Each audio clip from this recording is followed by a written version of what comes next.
kadib dib ugu soo laabashada kooxda kubadda cagta Real Madrid hogaamiyahooda haatan ee Zinedine Zidane ayaa cushaaqda kubadda cagta kuwooda xiiseeya gulaha Los Blancos waxa ay saadaalinayaan in la heli karo xidiga badan oo ay kooxda Real Madrid soo qaadan doonto marka suuqa uu furmo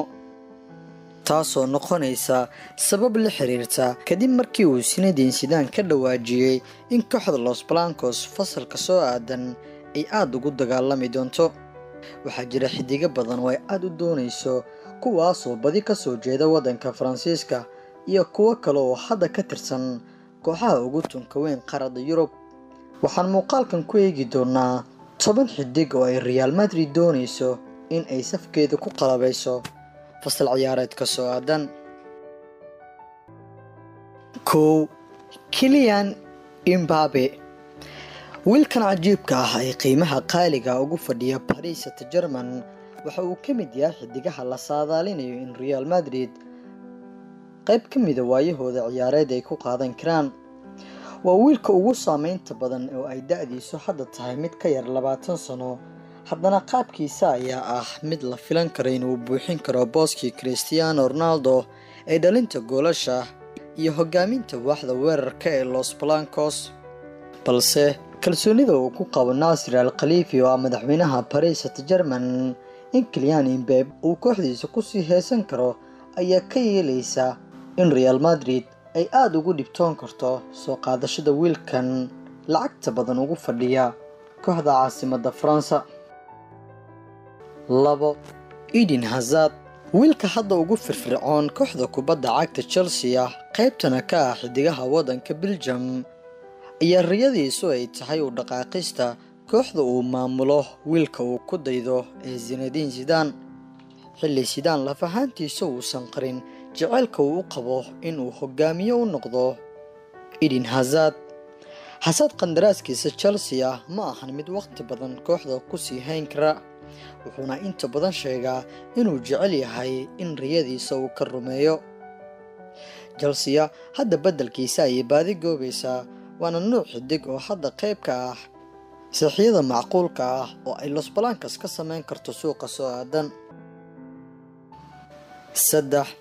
Paul Pogba ciyaaryahankan ku guuleystay koobkii adduunka 2018 qaybtana ka ahaa Faransiiska ayaa waqti qurux badan ku qaadanaya Manchester United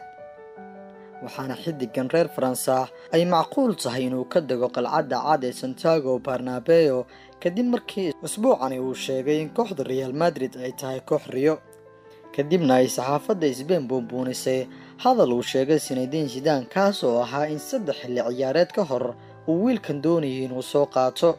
balse hadda ay wax walba u muuqanayaan kuwa la soo cusboonaysiin karo iyadoo Real Madrid ay doonayso in wiilkan ay qadkeeda dhexe ku qalabayso sabab la xiriirta daalka badan ee ka muuqda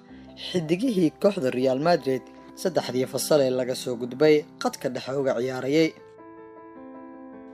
4 Christian Eriksen wiilkan ka soo jeeda wadanka Denmark qaybtana ka ah kooxda kubadda cagta Tottenham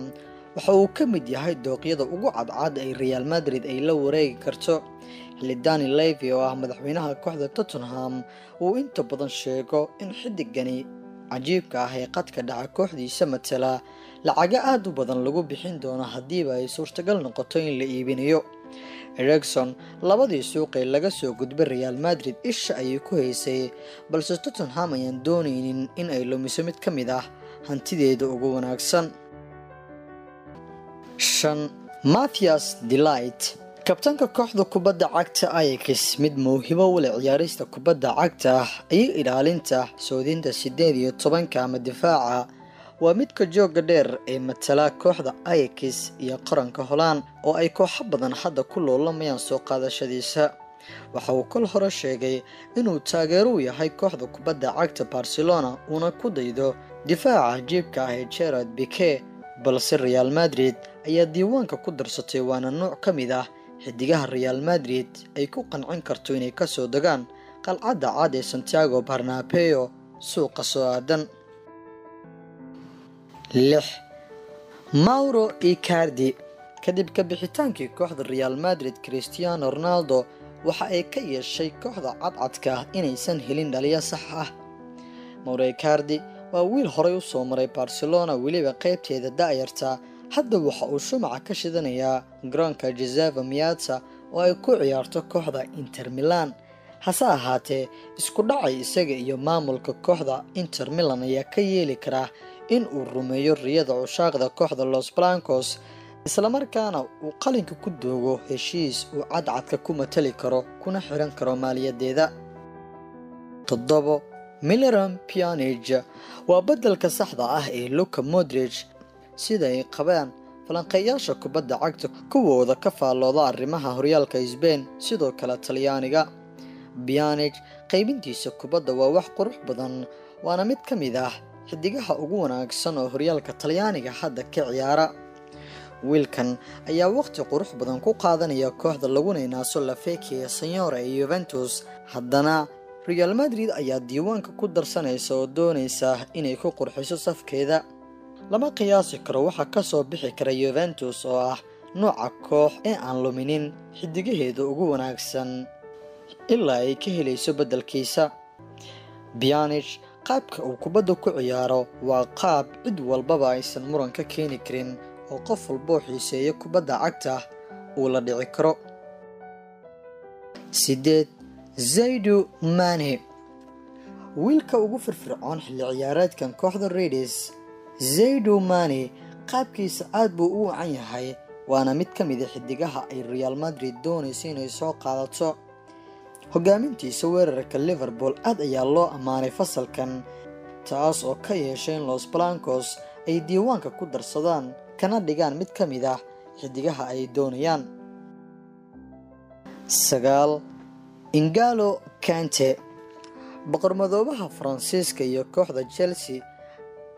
waa mid ka mid ah xidigaha ugu wanaagsan ee qadka dhexe ciyaara. waxaa la rajeynayaa in Real Madrid uu ahaan doono walow uu iska riixay suurtagalnimada uu Chelsea kaga bixi karo suuqa soo aadan balse liiska iyo Real Madrid diiwaan gasho oo ay doonayso inay safkeeda ku dhisto fasalka soo aadan ayuu ka soo muuqday. ciyaaryahankan oo door muhiim ah ku lahaa hanashadii koobkii adduunka 2018 ee Faransiiska ayaa waqti qurux badan ku qaadanaya kooxda Chelsea walow uu bandhigiisa liito marka loo eego in Maurizio Sarri oo Chelsea hogaamiya uu ka raray booskii uu ciyaari jiray ee burburinta kubadda kana yeelay mid weerarka qayb ka noqda.